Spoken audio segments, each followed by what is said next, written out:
Luck. Actually, to your good luck, I lost my voice, so I'll be speaking. You know, you have to deal with this voice, but I'll probably speak less and allow discussion to go, and we have our lovely servants to support. Forgive me for. It's okay. It's okay. No, no, not now, not now. Carol, Carol, come.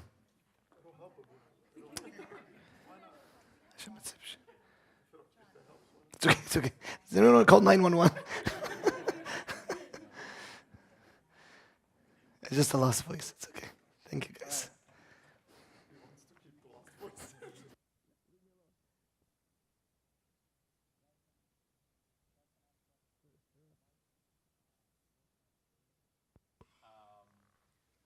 First, let me ask this: does anybody remember what the topics of the retreat was? Like, what did we talk about?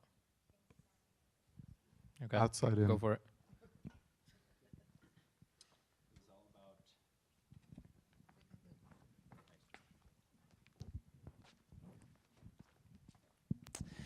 Topic of the retreat was trying to take an authentic look within oneself and bring like that actual sentiment that you have with God, your actual feelings and hurt to Him. And I thought after the first talk, it was kind of I distinctly remember kind of settling in and realizing, okay, I can get a lot out of this retreat if I really bring that honestly to God. So that's why you called it From the Inside Out, and I thought it was quite prescient. It was good. What else?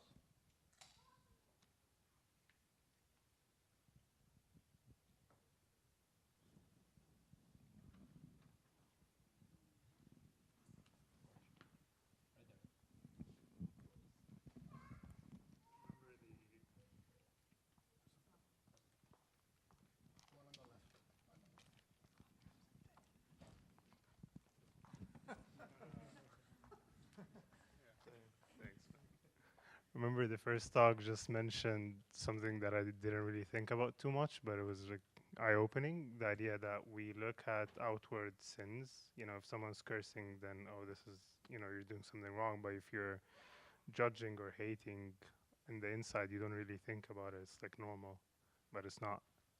Um, yeah, so made me like reevaluate how I view things.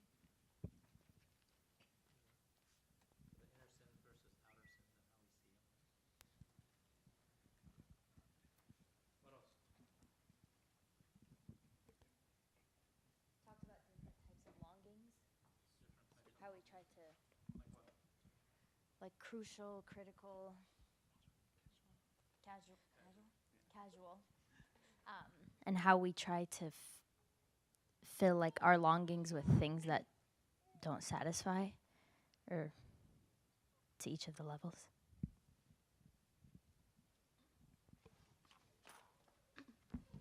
We talked about performance-based Christianity. We talked about how we present ourselves versus like being real with ourselves about how we actually are in our spiritual walk.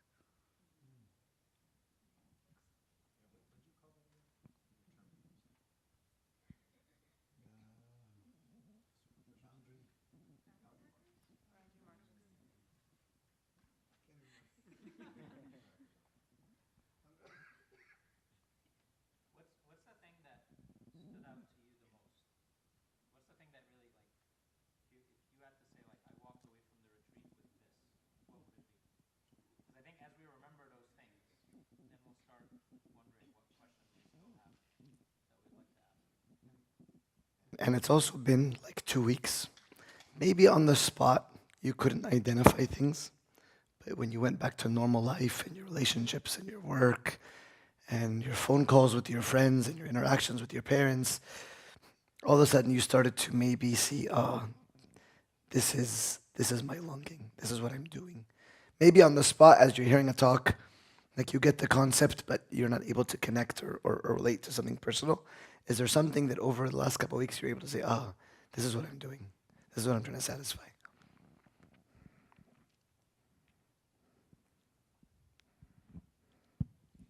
The one thing I really walked away with, like convicted from, is the masks. That really stuck with me ever since the retreat. I think it was the first or second talk, one of the priests mentioned that we all have masks and we're all hiding something from God, even though He can see right through it. And that's what's hindering our relationship with Him. And that's what's making us have these boundary markers. So I really reflected on my masks and what I'm hiding from God and what I don't want to admit that I'm struggling with Him. And I've been trying to dig deeper with that. That's beautiful. I'll tell you something that I discovered in somebody that I was serving this week, is that the person was sharing with me their struggles and what they're going through. And our discovery together, like, and we said, with your spiritual father, they'll be able to help you discover this, is that we discovered that the person's behaviors are built upon their desire to be preferred or to be chosen. So let's say, for example, you ask John Shawi to give the talk today. And so something in me is a little uncomfortable. I love John's talks. John is a qualified speaker. John is an active servant. Something in me feels whatever. No, but we love you too. But something makes me say, but John is whatever. And I'll start maybe tarnishing John's name. And so as I'm discovering with this person what's going on, he said, I discovered that I want to be preferred because he never felt chosen. He never felt chosen. Even though he's gifted, he's special, he's talented. So he's always chasing this feeling or this longing of being chosen. Could be from when you were on the playground and you were never chosen to be on the kickball team. And so he said, all of my interactions and my preferences, I want to be friends with Carol because Carol is popular, because I want to be friends with Carol because she's popular. Why only Carol? Because then I'll feel like if Carol likes me, that I am chosen among the rest. Because Carol is popular. Because the person said back when they grew up, there was the cool kids group at school. There was the cool group. And it was always superficial things. Maybe popularity, their looks, their money, their possessions. And so the person says, I find myself chasing to be chosen by people subconsciously. By people that fill these superficial, I don't know what you would call them, superficial gifts or qualities, yeah. So that was one example of the person said, my longing is to be preferred. But John is a good speaker. No, but I want to be preferred. I want you to prefer me over John. And so the person saying, I discovered this war within me. But do you like listening to John? Of course I like listening to John. Do you love John? I love John. But I wasn't preferred. Why can't he speak today and you speak tomorrow? As an example. I don't know. And so you start to wrestle with all of the behaviors that I'm doing that are chasing after being chosen or being preferred. So that's an example of a discovery that somebody came up with. Is it bad that I just discovered the purpose of the retreat right now? Okay, great. That's the Holy Spirit. So what did you discover? What you just said. Okay. That was one of the things. That's one of the things that. What else? What did you guys walk with? Question not to walk with. One thing I was like, someone asked me in the last day, and I was like, wow, I didn't think of that. Can you hold the microphone like this? Yeah, sorry. One thing someone asked me on the last night is, so I was like, oh, this is my takeaway. And they were like, okay, what are you going to do about it? And I was like, yeah, I didn't think about it. I just feel like this is my takeaway. But like, how do we translate, these like discoveries or like, like emotions of like being connected to God more and so on into like real life actions every day? yeah, maybe it's an open-ended question, but like hopefully, you know, Can you clarify the question? Say it really. like yeah, how do we like turn these discoveries about ourselves into real life actions every day? Like, you know, how do we change our day-to-day actions so that we over time, you know, adapt and like change with these new discoveries about ourselves?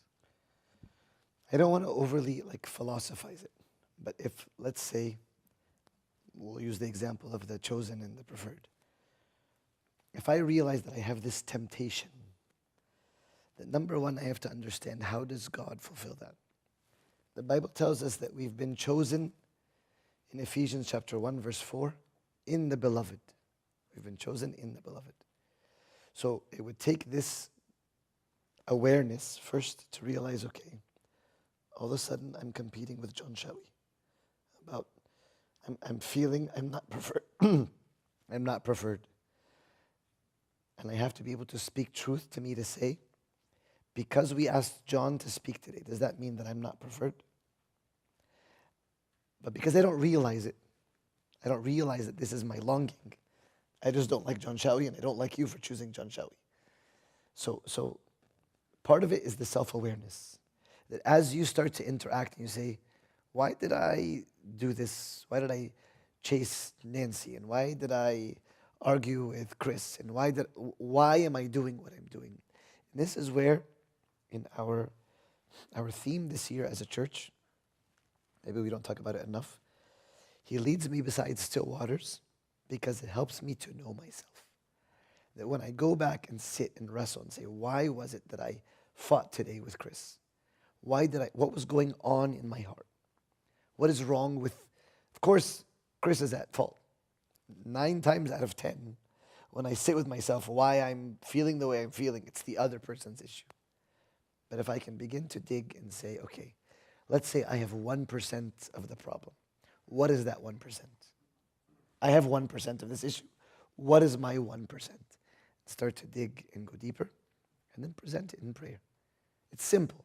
We present it in prayer and say, Lord, help me to know that I'm chosen. Help me to know that you have preferred me.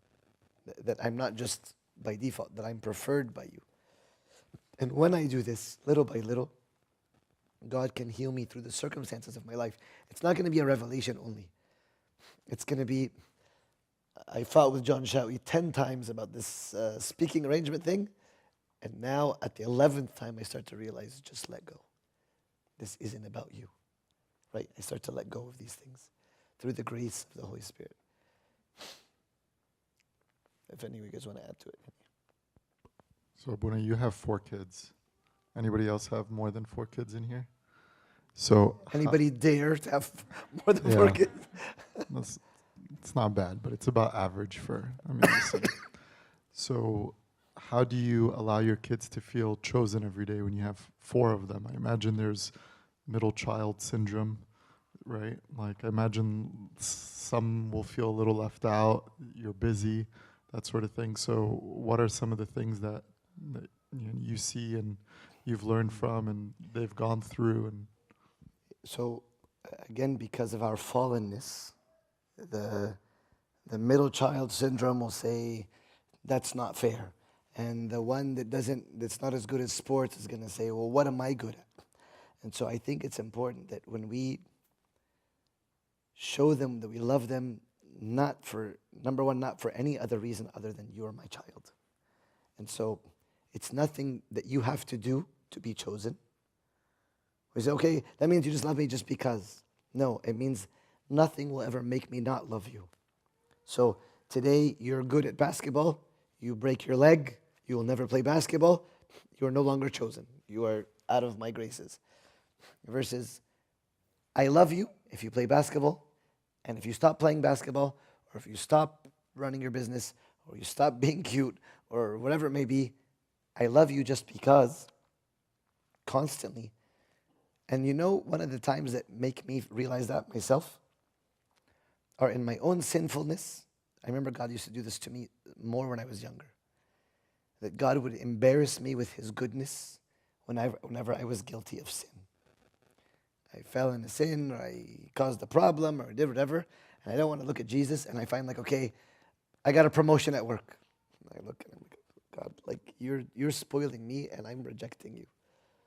Or something good would happen, I get an A on the test, whatever. And I would feel that like in me not doing anything, even me being sinful, God is still spoiling me. I say, oh my gosh, Lord, you're good to me even when I'm not. So I would say, I mean, without going into every detail, but for the most part, loving them because they are mine. There's no performance. There's no performance. You are always going to be number one in my book, even though there's 4 of you. You're all number one in my book because you're my child. And because you're all my children, nothing makes the other better than the other.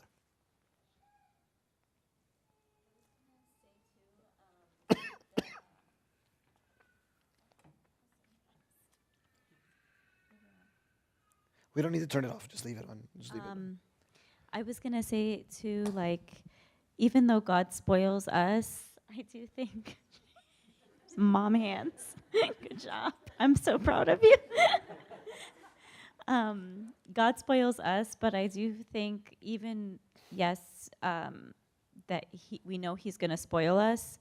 When we know that we're struggling with something, I feel like we can also discipline ourselves. Like if I know that I struggle with my popularity and I'm so like happy to be popular, I want to be popular all the time, maybe I just need to try to make myself invisible in certain situations just to like bring that to subjection, maybe. 100%.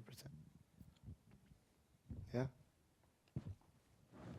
When I loved what you said about asking why, you know, like we always ask, why did the other person do this? But we don't think, why am I feeling the way I'm feeling right now about what this person said or did? Like, what's my responsibility, like you said, even if it's a small percentage. So I think why is good. Like, that's how we can reflect and that's how God can reveal.